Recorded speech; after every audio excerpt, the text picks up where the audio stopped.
ujinga kwa nini? Sasa wewe mwenyewe una conclude you are lying, okay? No, yes, you have agreed that you are lying. So what? Allah. No.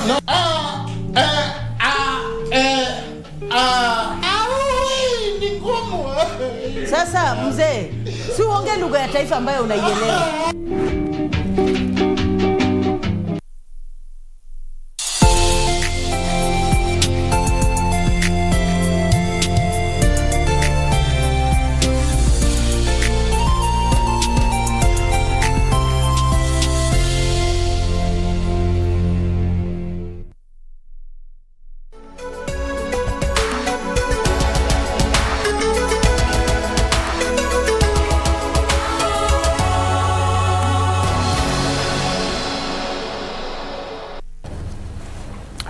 Ni saa 10 kamili saa zetu za Afrika Mashariki, wakati mwafaka wa kukuletea taarifa kwenye Kurunzi Mashinani, taarifa ambazo zimegonga vichwa vya habari mijini, vijijini na vitongojini. Mimi naitwa Kipnusu nikimshikia zamu mwenzangu Khalid Abdullahi. Tunang'ananga taarifa kwamba zaidi ya watu 45 katika kaunti ya Mandera wameathiriwa na mafuriko kufuatia mvua kubwa inayoonyesha katika eneo hilo. Mvulana wa umri wa miaka 5 hajulikani aliko baada ya kusombwa na mafuriko, huku mamia ya wakazi walioachwa bila makao wakitoa wito kwa usaidizi. Mvua kubwa inaendelea kusababisha madhila kwa wakazi wa eneo bunge la Mandera Mashariki, ambako mamia ya watu wameachwa bila makazi, huku mvulana wa miaka 5 akiripotiwa kusombwa na mafuriko. Barabara kadhaa na madaraja pia yameharibiwa. Wakazi wa eneo la Bulanguvu kwa Mandera Mashariki wanasema hawawezi kusafiri baada ya barabara 3 muhimu zinazounganisha eneo hilo kuharibiwa. Mafuriko imetusomba kabisa.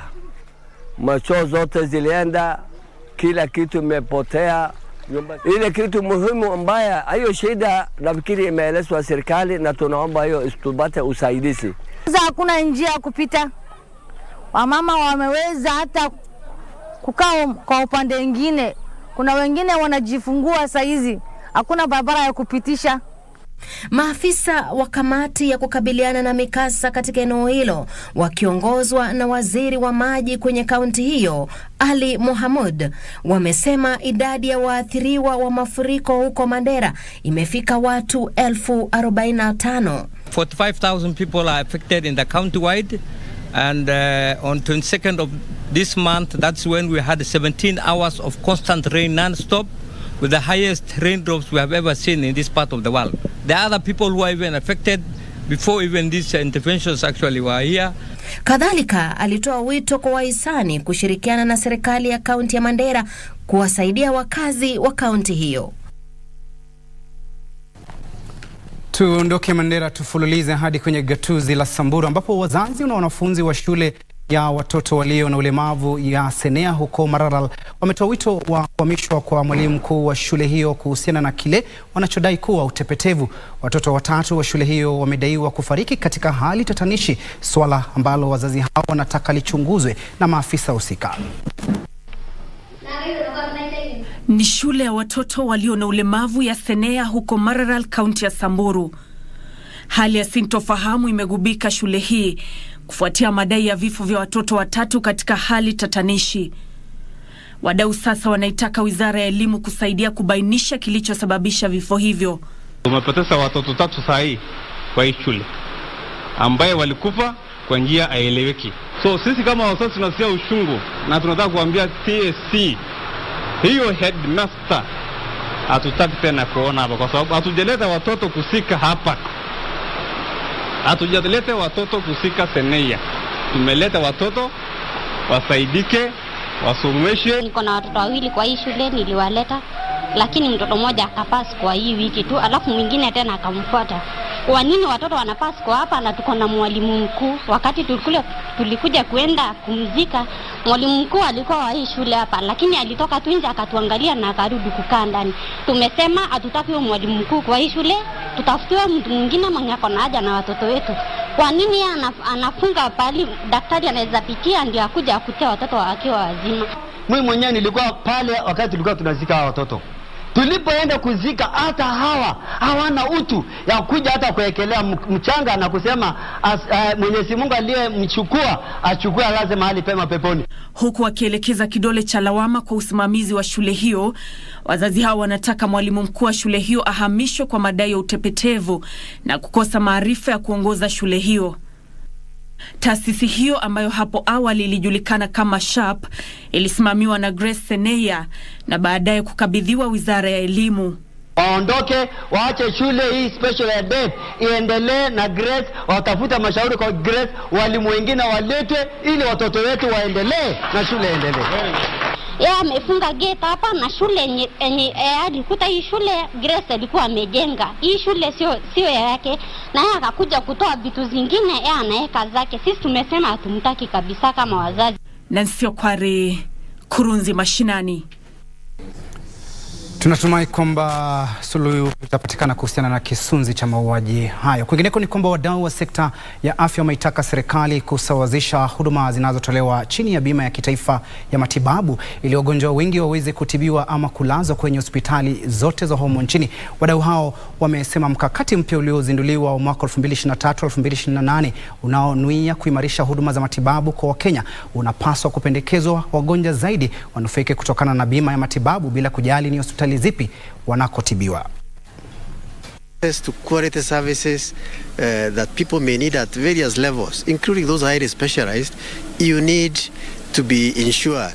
The government must be working on its own plan on how it will facilitate all Kenyans to be covered by this scheme. Certainly we want to encourage everyone and anyone who is able to afford to pay the premium. It's quite affordable. Huku hayo yakijiri, zaidi ya wanafunzi 1140 wa vyuo vikuu watakosa ufadhili kutoka kwa bodi ya mikopo ya elimu ya juu HALB baada ya Wizara ya Fedha kupunguza mgao wa pesa kwa bodi hiyo. Na hali mbaya ya kiuchumi, Wizara ya Fedha imetegea bodi ya HALB shilingi bilioni 14.8 badala ya shilingi bilioni 20.5 na hivyo kuathiri idadi ya watoto waliotarajiwa kupata ufadhili huo.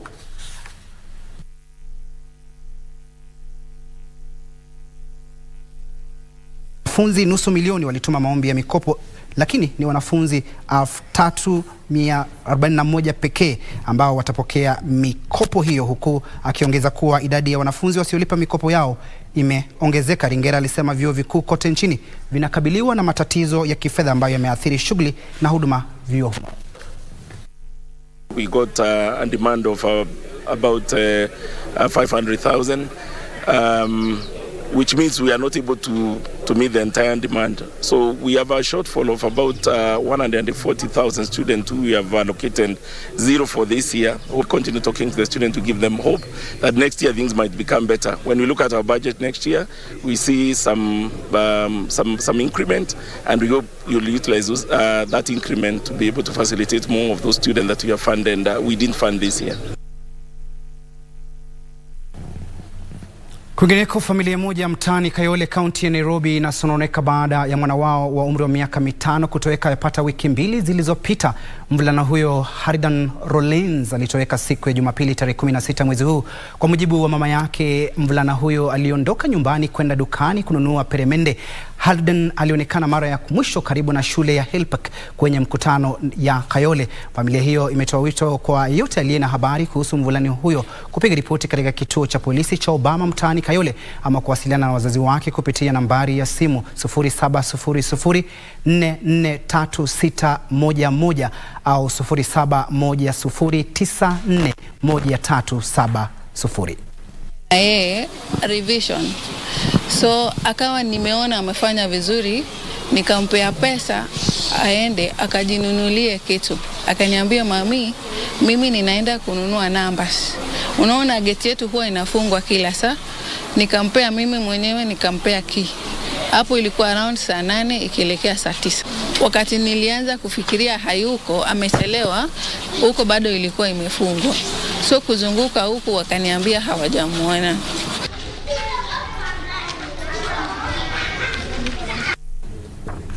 Ombi letu ni kwamba mtoto huyo atapatikana hatimaye. Kwingineko ni kwamba halmashauri ya utunzi wa mazingira NEMA imeanzisha msako dhidi ya matimbo ya mawe ya migodi inayoendeshwa shughuli kinyume cha sheria katika kaunti ndogo ya Mavoko, kaunti ya Machakos. Hatua hii imetokana na kilio cha wananchi kuhusu ongezeko la visa vya utovu wa usalama na wizi katika maeneo yaliyo na migodi na matimbo ya mawe. Tazama.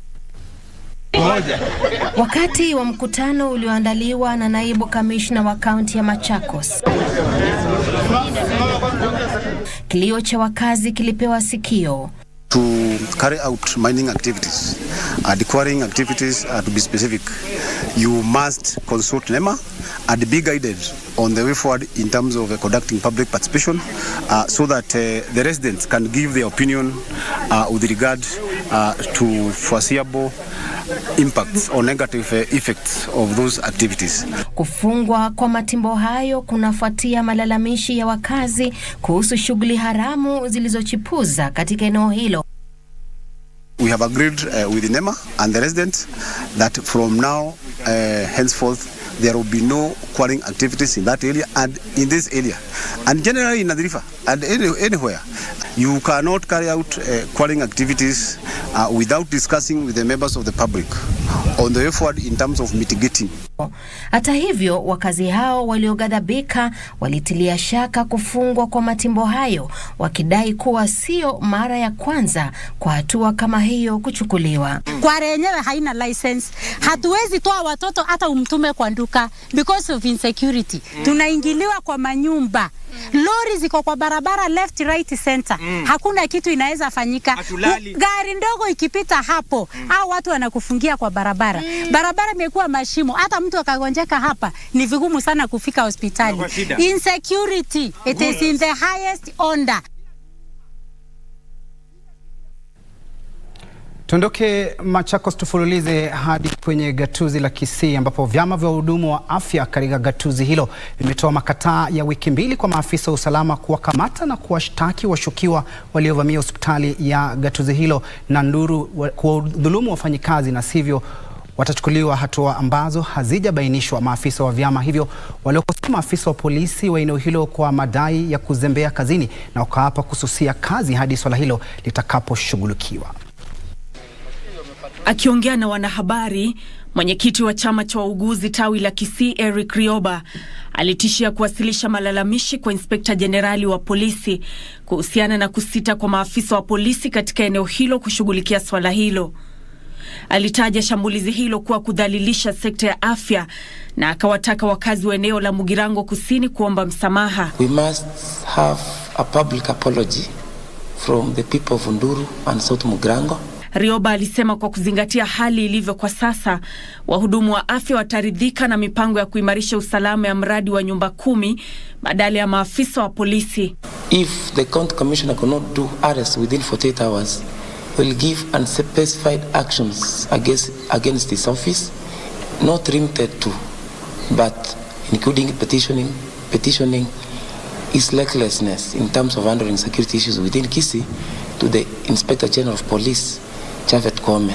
Afisa wa chama cha maafisa wa utabibu tawi la Kisii Lazarus Oboge aliidiriki serikali ya kaunti kuwapeleka wahudumu tofauti wa afya katika hospitali hiyo, kwani wale walioko kwa sasa hawajaridhishwa na mikakati ya usalama iliyoko.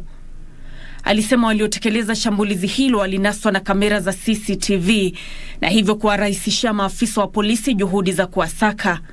In the next 2 days, if there is no arrest that will be made in that place, if the OCS is not going to investigate and arrest those people who are seen, matibabu hadi hospitali nyingine ambapo walimjeruhi mhudumu mmoja wa afya. Taasisi ya utafiti wa kimatibabu nchini KEMRI imeanzisha mchakato wa kubuni mkakati madhubuti wa kuzuia ugonjwa wa malaria. Mpango huo unalenga kuangamiza mbu wakati wanapofyonza damu ya mtu aliyemeza vidonge vya dawa ya malaria inayofanyiwa majaribio. Taasisi hiyo itachunguza uwezo wa dawa za ivermectin na albendazole ambazo hutumiwa kutibu magonjwa yanayosababishwa na minyoo na kutibu malaria. Ulimwengu hivi majuzi uliadhimisha siku ya malaria duniani chini ya kauli mbiu kuwekeza, kuvumbua na kutekeleza mikakati ya kukomesha malaria, na taasisi ya utafiti wa matibabu nchini Kenya Medical Institute KEMRI imebuni mkakati wa kukabiliana na ugonjwa huo hatari.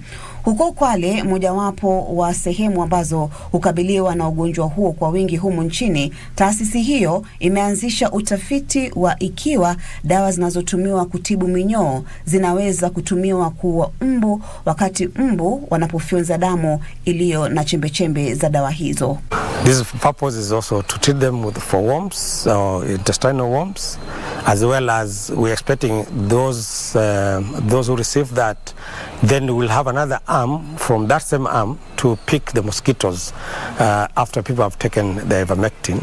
Then they'll also come to the lab and test about how they survive. Kutolewa kwa dawa hizo kwa umma kutawiana na msimu wa mvua wakati mayai ya mbu huanguliwa. Utafiti huo utatumia mseto wa aina mbili za dawa ambazo ni ivermectin na albendazole ambazo hutumika kuangamiza minyoo.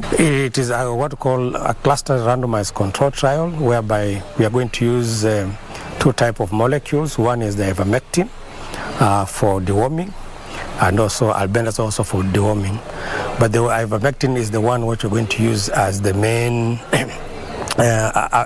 study or the experimental one. Utafiti huo pia unaendelea nchini Mozambique, huku ripoti ya matokeo ya utafiti huo ikitarajiwa kuchapishwa ifikapo mwezi Agosti mwaka huu. Matumaini ni kwamba mojawapo ya dawa hizo inaweza kutumika kama silaha ya kupambana na malaria, kando na kutumia vyandarua vilivyowekwa dawa ya kuua mbu au kunyunyizia mbu dawa. We believe once we are able to document and see the proof, then we will be able to bring them in the as part of the arsenal for the management of malaria or for prevention of malaria. Because once the mosquitoes bite and they die, that means you break the transmission of malaria. Maria Ambo nikiripotia KBC Channel 1.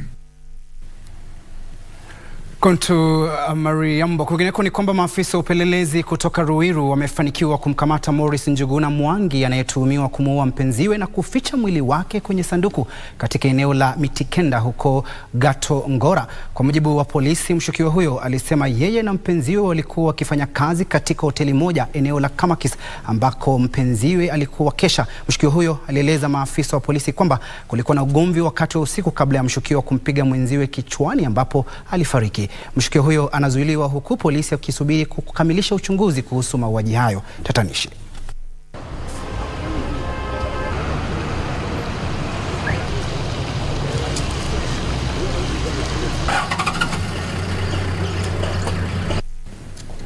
Tuchanganyiguu hadi gatuzi la Machakos ambapo baadhi ya wafanyabiashara mjini Kitengela wanaendelea kukadiria hasara, na arifiwa taarifa hiyo itakuwa inarejelewa kwa muda usiokuwa mrefu kuhusu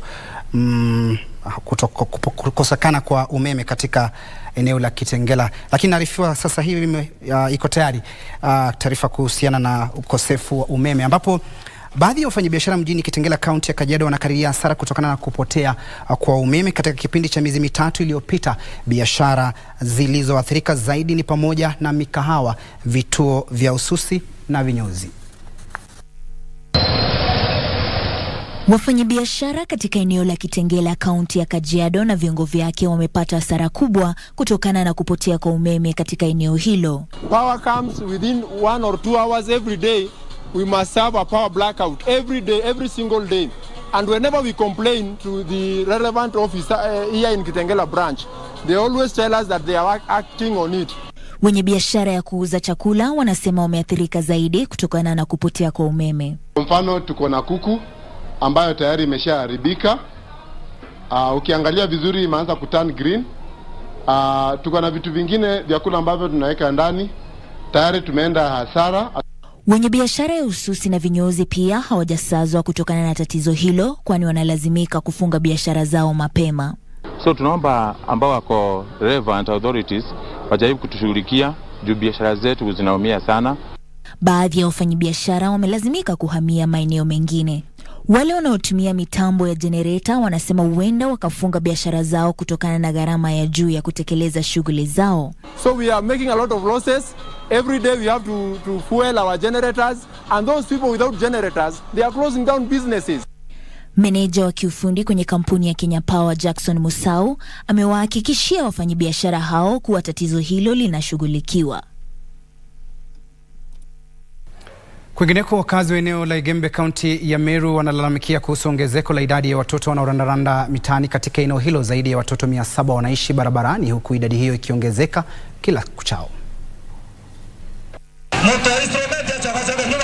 Wakazi wa Meru wameelezea hofu yao kuhusu idadi kubwa ya watoto wanaorandaranda mitaani, huku zaidi ya watoto wakizurura barabarani katika miji ya Maua, Lare, Kangeta na Mtwati.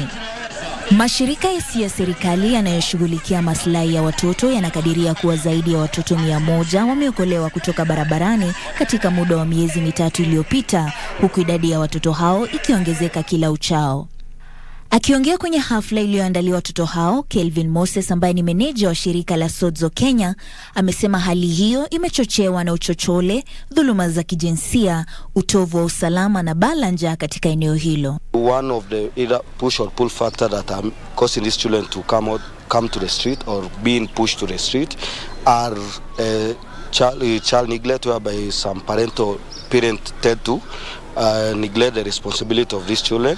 The number is increasing day and day because of family violence and all these kind of things, and separations and even drug abuse. We're having children who are coming to the streets because of peer influence, children dropping out of school. We're also having children coming to the streets because of sexual gender-based violence, especially in Meru County, whereby parents are fighting, they are quarreling.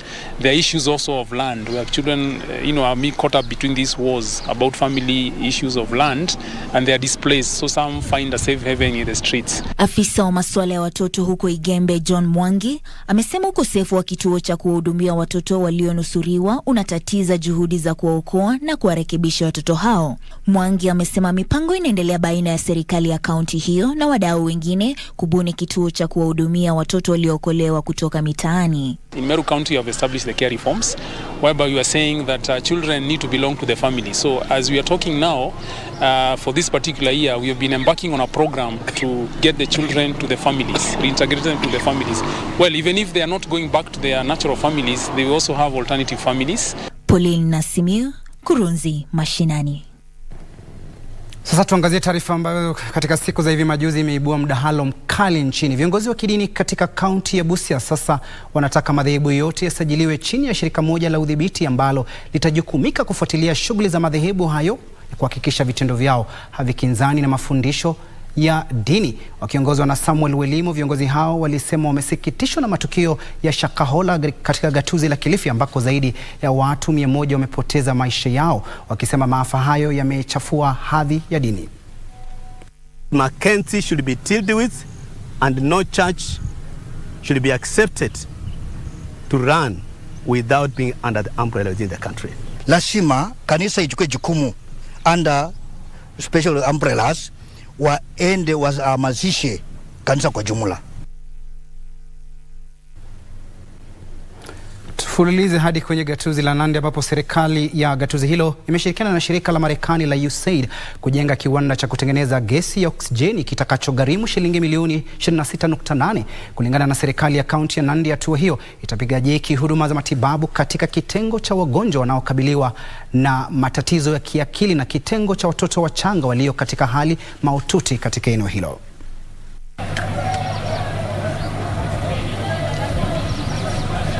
By having this oxygen here, the county, as the government has said, saves a lot of money. They no longer have to lease tanks, purchase oxygen at weekly number of savings of almost 400,000 shilling, and those funds can now be used in other ways. This oxygen plant, of course, is key to Nandi and beyond, because it's going to serve a lot. You have been told that it is producing about 10 liters in 24 hours. That is huge. It will be used regionally.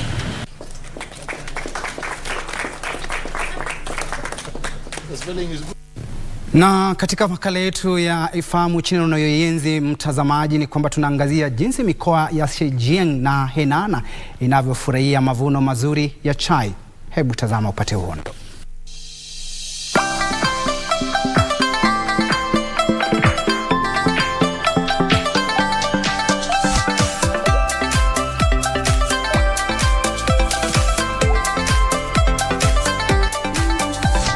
Hujambo na karibu katika kipindi cha Ifahamu China. Mimi ni Zakia Peng. Kwa kawaida inaaminika nchini China kuwa majani ya chai yanayovunwa wakati wa sikukuu ya Qingming daima yana ladha nzuri na mpya.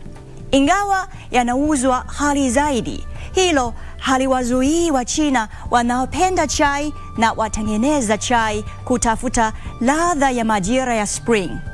Mikoa ya Zhejiang na Henan nchini China kwa sasa imepata mavuno makubwa ya chai. Katika kaunti ya Shangcheng, mkoani Henan, mkulima wa chai Zhou Zhenxiang kwa sasa anapitia miezi yenye shughuli nyingi zaidi katika mwaka. Wakati majani ya kwanza ya chai ya kijani katika shamba lake la ekari 33 yakiwa tayari kwa mavuno, kuanzia kuchuma mpaka kukaaga majani ya chai, Zhou ni kizazi cha 5 katika familia yake katika kutengeneza chai ya Maojian. Hii leo teknolojia za kisasa zimetambulishwa katika ngazi mbalimbali za mchakato wa chai na kurahisisha kutimiza mahitaji makubwa ya bidhaa hiyo. Hata hivyo, wakulima wengi wanasisitiza kuzalisha chai kwa kutumia wafanyakazi wa kawaida. Ushiriki wa vijana umeingiza chachu mpya katika sekta ya chai ya huko. Kwa sasa kuna zaidi ya kampuni 620 za chai na mashirika ya vijijini yakiwa na zaidi ya ekari 14,000 za mashamba ya chai katika kaunti ya Shangcheng. Mwaka jana, kilogramu milioni 5.2 za chai zilizalishwa huko na kuleta thamani ya yuan bilioni 1.8. Zaidi ya wakazi 1.2 pia wanajihusisha na sekta ya chai na kuweza kujipatia kipato wakiwa majumbani mwao. Kwa sasa, kaunti hiyo inatarajia mwaka mwingine wa mavuno makubwa na siku njema za baadaye, kwa tumaini viwanda na nafasi zaidi kujitokeza katika sekta hiyo. Idadi inayoongezeka ya wakulima wa chai katika mkoa wa Zhejiang, mashariki mwa China, wanatumia teknolojia za kidijitali kuongeza mavuno yao na kutimiza mahitaji ya bidhaa za chai za ngazi ya juu. Katika miaka ya karibuni, vifaa vya teknolojia ya juu na vya hali ya hewa vimewekwa karibu na mashamba ya chai ili kukusanya taarifa za hali ya hewa na kufuatilia mavuno na ubora wa miche ya chai ya Longjing. Chai ya Longjing ni chai ya kijani ya ubora wa juu katika kijiji cha Longjing ambacho kiko kando ya ziwa magharibi katika mji mkuu wa mkoa wa Zhejiang, Hangzhou. Karibu tani 500 tu za chai hii zinazalishwa kila mwaka na mahitaji ya chai hii ni makubwa, huku mavuno yakianza mwezi Machi. Ili kukabiliana na hilo, mamlaka za huko zinawapatia wakulima na wazalishaji wa chai utambulisho wa vifungashio ili kuhakikisha uhalisia wa chai kutokana na mahali ilipolimwa. Kwa sasa, kampuni zinashirikiana kuunganisha teknolojia kama vile 5G, akili bandia na blockchain ili kuunga uzalishaji wa kilimo. Haya, kwa leo kipindi hiki kinaishia hapa. Katika kipindi kijacho nitaendelea kukuletea mambo mengine yanayovutia kuhusu utamaduni na jamii ya China. Asante kwa kuwa nami. Mimi ni Zakia Peng. Kwa heri.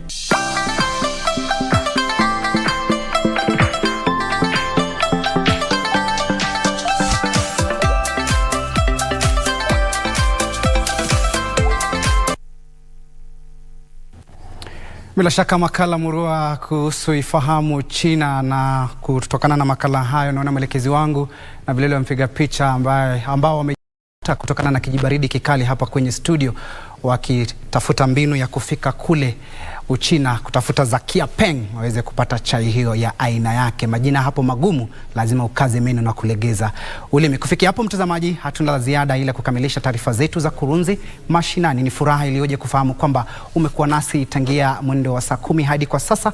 Akrabu inaashiria ni saa 10 na dakika 30 saa zetu za Afrika Mashariki. Mola akiridhia tukutane tena siku ijayo. Nimekuwa nikimshikia zamu mwenzangu Khalid Abdullah. Mimi naitwa Timothy Kipnusu nikikutakia adhuhuri njema. Kwaheri.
Alafu akainama, akasikiza tumbo yangu gonga gonga, akasema ni sindano.